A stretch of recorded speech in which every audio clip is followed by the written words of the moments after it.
Baik, Ya, Ustaz. ya. Kita coba lihat informasi yang berikutnya.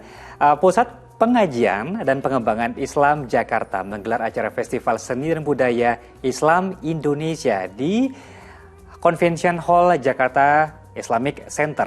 Ada beragam kebudayaan Islam yang dihadirkan untuk meningkatkan kecintaan dan kelestarian di tengah pengaruh budaya luar.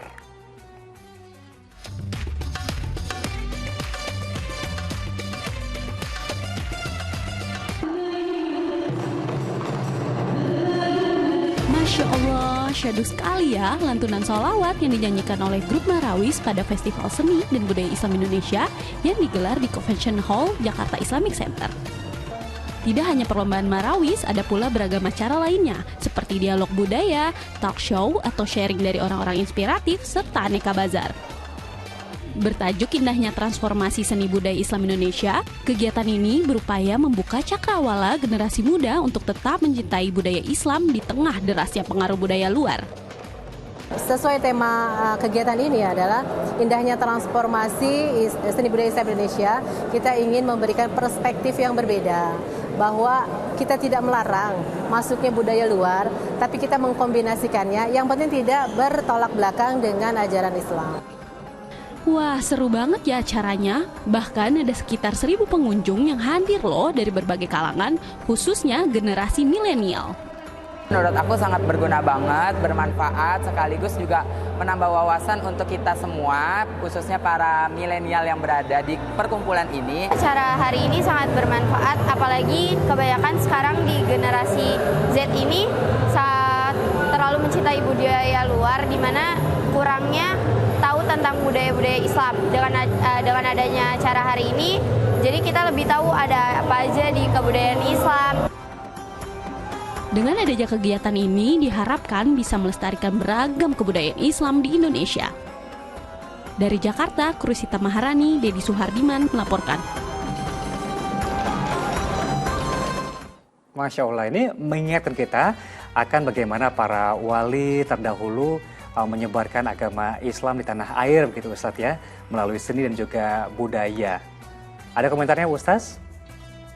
Ya, saya sepakat sekali ya dengan komentar-komentar dari adik-adik kita tadi, bahwa memang begitulah kita mau menyikapi budaya dari luar. Jangankan yang sekarang ini ya, pada masa-masa awal sekali perkembangan Islam itu sudah sangat terbuka dengan budaya luar. Tentu sekali lagi batasannya selama tidak bertentangan dengan prinsip-prinsip ajaran Islam.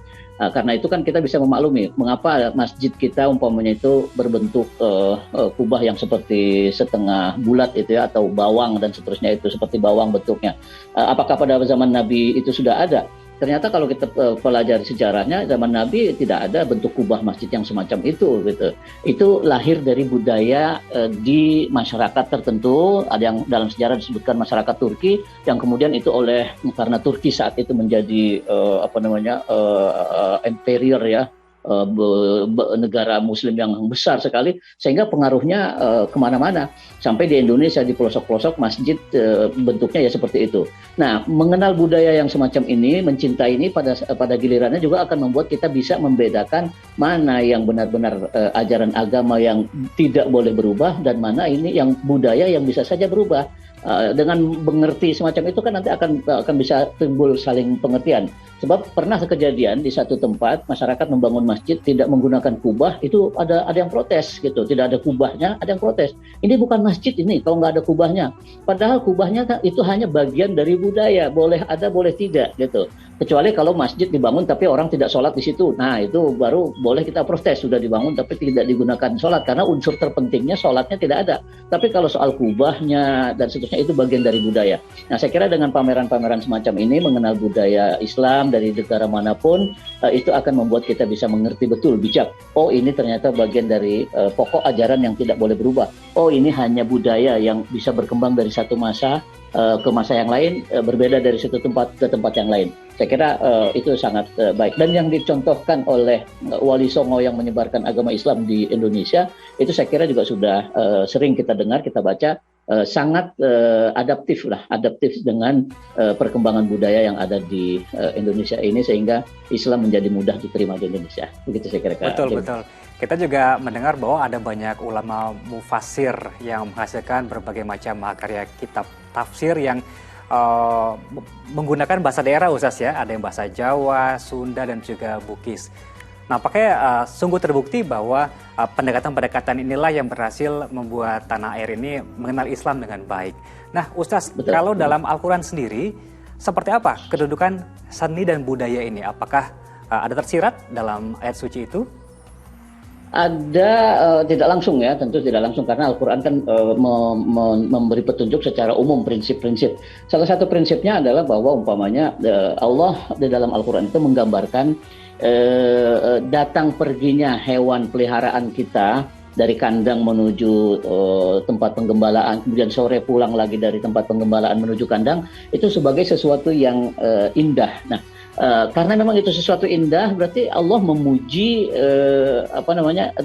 menghargai fitrah manusia yang menyukai keindahan gitu. Nah dari situ kemudian kalau kita hubungkan lagi dengan hadis-hadis Nabi bahwa innallaha jamilun yuhibbul jamal, Allah itu maha indah dan menyukai keindahan. Nah, itu artinya juga bahwa memang suka senang kepada sesuatu yang indah, dalam hal ini kan seni, budaya dan seterusnya, itu fitrah manusia. Tidak bisa tidak gitu, semua manusia punya dengan volume yang berbeda-beda punya kecenderungan untuk suka kepada keindahan dan seni budaya itu. Nah, saya juga dulu pernah punya dosen dulu di Al Azhar ketika ada seorang mahasiswa yang belajarnya mandek istilahnya ya, nggak naik-naik prestasinya. Ternyata dia hanya fokus belajar saja, lupa pada fitrahnya yang seharusnya dia isi sedikit dengan kesenian.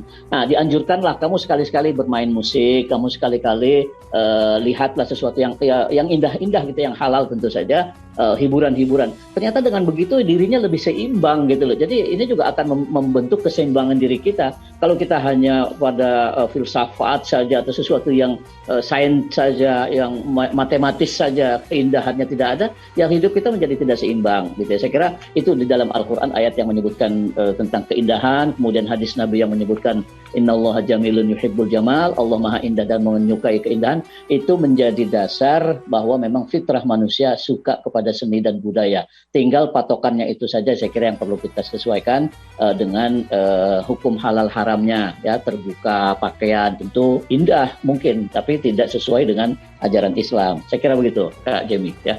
Masya Allah, jika Allah sendiri menyebut menyukai keindahan, artinya apabila kita melakukan hal indah, seni dan budaya begitu ya, asal di jalan Allah juga bernilai sebagai bentuk ibadah. Amin, begitu Ustaz ya. Baik, terima kasih banyak Ustaz Arifin atas waktu dan juga tausiahnya.